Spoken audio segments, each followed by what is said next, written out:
ตรงนี้เหมือนจะเป็นที่ที่เขาขึ้นเรือกันนะคะทุกคน เอาไงดีอะขึ้นดีไหมอะ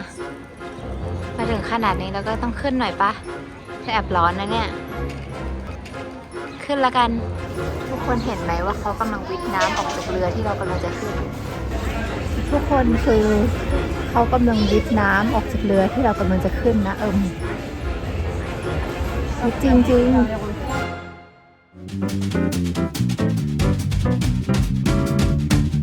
และแล้วเราก็ได้ขึ้นเรือกันสักทีนะคะทุกคนแบบดูความใสของน้ำดิมันเห็นปลาเลยอะเนี่ยทุกคนรู้ไหมว่าเมืองคาลมาเนี่ยมีประวัติศาสตร์มานานแสนนานมากเลยนะคะตั้งแต่ปีคริสตศักราชที่800ซึ่งเป็นปีที่คาลมาเนี่ยเคยพูดถึงครั้งแรกในประวัติศาสตร์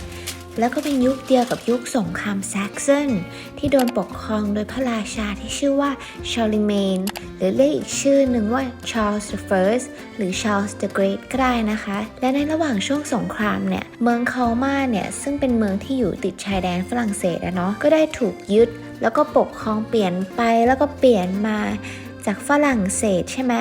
กลายเป็นสวีเดนแล้วก็เป็นเยอรมันแล้วก็ตั้งแต่ปี1945เนี่ยก็ได้ถูกกลับมาปกครองโดยฝรั่งเศสจนถึงทุกวันนี้นะคะแล้วสิ่งที่ไปชอบมากๆเลยเนี่ยสำหรับที่นี่นะคะทุกคน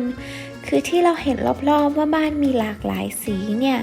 รู้ไหมว่าแต่ละสีของแต่ละหลังเนี่ยเขามีความหมายนะเพราะสีของแต่ละบ้านเนี่ยบ่งบอกถึงอาชีพของเจ้าของบ้านค่ะทุกคนเช่นบ้านสีขาวเนี่ยจะแปลว่าเจ้าของบ้านเนี่ยเป็นคนทำเบเกอรี่หรือว่าเป็นเบเกอร์นะแล้วก็บ้านสีเหลืองใช่ไหมแปลว่าเป็นคนทำชีสส่วนบ้านสีเขียวเนี่ยจะแปลว่าเขาเนี่ยเป็นชาวสวนแล้วก็ถ้าเป็นบ้านสีฟ้าเนี่ยจะแปลว่าเขาเป็นชาวเรือนั่นเองค่ะคอนเซปต์นี้ก็ช่างคิดดีเนาะช่างคิดจังเลยอะ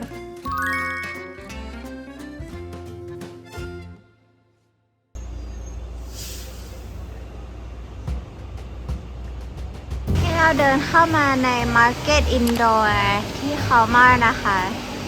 แต่รู้สึกว่าเราจะมาช้านิดนึงเขาเหมือนแบบจะปิดแล้วอะมาดูกันว่าเขามีอะไรบ้าง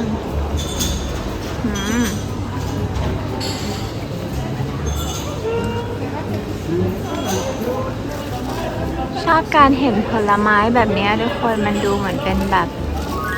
color palette อะดูเหมือนจานสีอะชอบมากเลยนี่จะเป็นพวกถั่วทั้งหลายน่ารักเนาะวินเทจในความเมืองเขาเนาะชีสก็คือต้องอลังการอันนี้คือเค้กที่เขาชอบกินกันช่วงคริสต์มาสนะคะ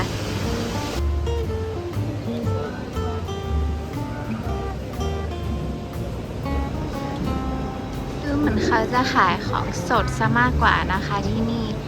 สำหรับให้คนโลคอลแบบเนี้ยได้ซื้อของไปทำกับข้าวอะนะแล้วทำไมผลไม้ที่นี่มันดูสดดูเงาน่าจะเป็นแยมสด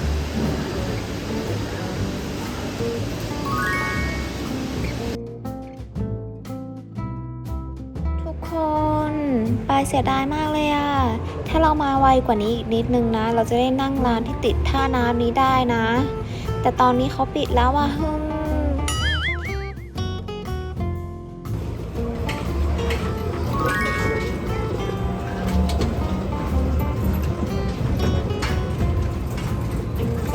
และต่อไปปายจะพาทุกคนไปมาร์เก็ตที่เป็นของแฮนด์เมดจากคาลมาบ้างนะคะ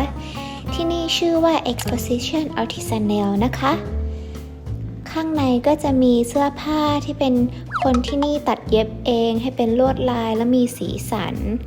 เหมือนเมืองคาลมาเลยแล้วก็ยังมีผ้าที่เป็นลายวินเทจอีกด้วยนะคะพวกงานเซรามิกเขาก็มีนะ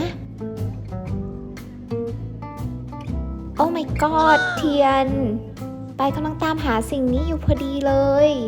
ปายชอบจุดเทียนมากเลยนะคะในห้องน้ำแล้วก็ในห้องนอนมากๆเลยอ่ะ I really like this smell. This one, Yeah. the caramel orange. Cinnamon orange. Yeah, this one. Yeah. This one's really nice. If you want, you can change the leather. If you prefer this one, you can have this Oh. one. You know that the I can change it. Ah, okay. And also, what is this? This is Fig Santo.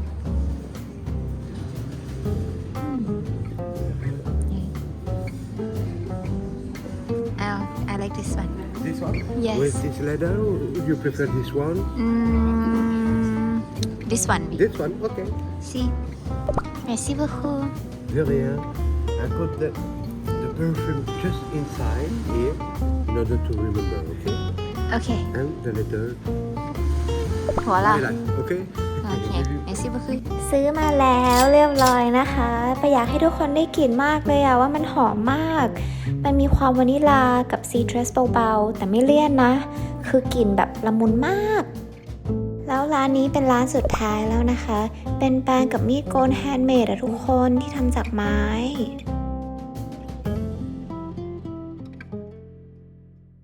คาลมาเนี่ยที่ถือเป็นเมืองที่ขึ้นชื่อเรื่องไวน์มากๆเลยนะคะในแถบอัลซาช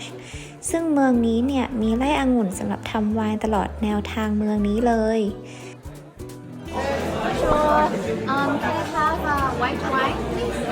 Sweet or not dry? Dry. Dry? Riesling. You want to get a little? Yeah, sure.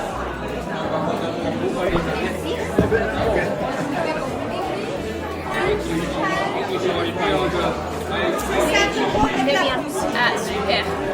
แล้วด้วยอากาศของที่นี่ด้วยแหละ ที่จะเป็นอากาศที่ร้อนอยู่ที่ประมาณ 30-35 องศาในช่วงฤดูร้อนทำให้ที่นี่เป็นแหล่งผลิตไวน์ที่ดีมากๆเลยนะคะ Voilà. ซึ่งไวน์ที่ขึ้นชื่อของที่นี่เนี่ยก็จะเป็นตัว Pinot Noir, Pinot Blanc, Pinot Gris, Riesling กับ Muscat นะคะ ซึ่งตัวที่ปายชิมไปเนี่ยก็จะเป็นตัว Riesling นะคะที่เขาแนะนำเพราะปายเนี่ยชอบกินแบบ dry มากกว่าแบบ sweet นะคะ อร่อยมากแบบมากๆมาชิม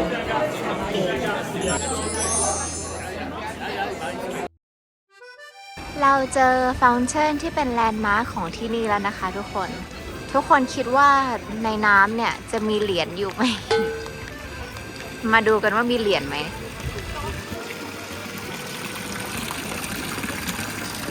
ไม่มีอ่ะทุกคนเขาไม่อธิษฐานแล้วโยนเหรียญกันหรอ ไม่น่าจะอธิษฐานแล้วโยนเหรียญนะคะที่นี่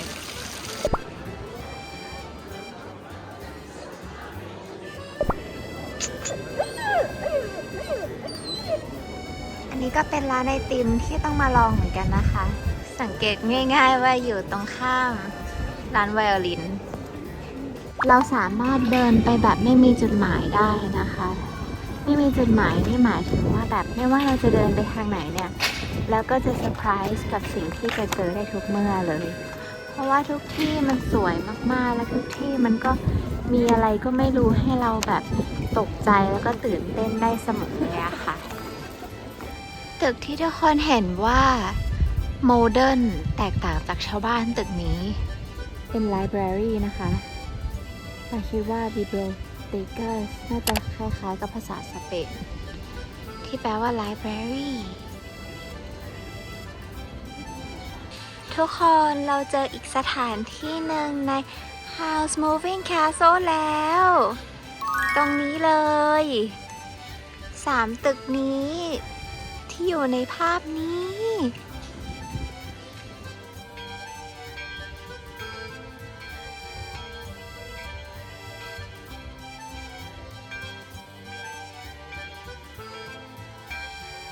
เราชอบความแรนดอมของเมืองนี้มากเลยนะคะดู อันนี้ไม่แน่ใจว่าอันนี้เขาเป็นความเชื่อให้กับแฟรี่ของต้นไม้หรือเปล่าเพราะว่าหลังจะมาเล่าเรื่องแฟรี่ต้นไม้ที่บางคนเชื่อถือให้ฟังนะทางเดินกลับไปที่บัสของเรา จะต้องจากที่นี่ไปแล้วจริงๆเหรอเนี่ย มันเป็นเมืองในฝันจริงๆนะทุกคน มันเป็นเมืองในเทพนิยายจริงๆ คือแบบไม่อยากจะเชื่อเลยอะว่าทำไมแต่ละอย่างแต่ละตึกมันดูเหมือนเซตอัพไปหมดเลย แต่คนจริงๆอยู่ที่นี่อะคิดดูสิว่าเขาจะมีชีวิตยังไง ที่นี่ถึงจะไม่มีรถหรือถึงจะไม่มีอะไรถ้าเขาอ้าวลุงกำลังจะบอกว่าถ้าเขาไม่ให้ข้ามก็ไม่ต้องข้าม แต่ลุงไปซะแล้ว คือเมื่อกี้เราเจอคนที่นี่ใช่ไหมคะ เราก็เลยถามเขาว่าแบบขึ้นบัสทางไหน แต่เขาบอกว่าให้เดินไปดีกว่ามันใกล้นิดเดียวเอง สถานีรถไฟอะบอกว่าให้เดินไปแค่เลี้ยวซ้ายแล้วก็ตรงไปนิดเดียวเอง นี่ก็คือเดินมา1 กิโลแล้ว ยังไม่ถึงเลย แต่ว่าไม่เป็นไรค่ะแถวนี้1 กิโลจิ๊บๆค่ะไม่เป็นไรเลยไม่เป็นไรจริงๆใกล้ถึงจุดหมายแล้วใกล้แล้ว นี่เห็นรางรถไฟแล้ว และเราก็มาทันรถไฟนะคะทุกคนตั้ง1 นาทีแหมดีนะเนี่ยดูสิแบบหอบแทบตายเหนื่อยก็เหนื่อย หัวก็กระเซิงแต่ว่าโชคดีมาถึงก่อน1:42ปุ๊บรถไฟออกปั๊บดีนะฉันมาถึงก่อนตั้ง1 นาทีไม่งั้นแย่เลยแล้วรถไฟคันนี้ดีกว่าคันก่อนจริงๆทุกคนดูสิเบาะก็ใหม่ปลั๊กก็มีไปแล้วนะโคมาร์ See you again someday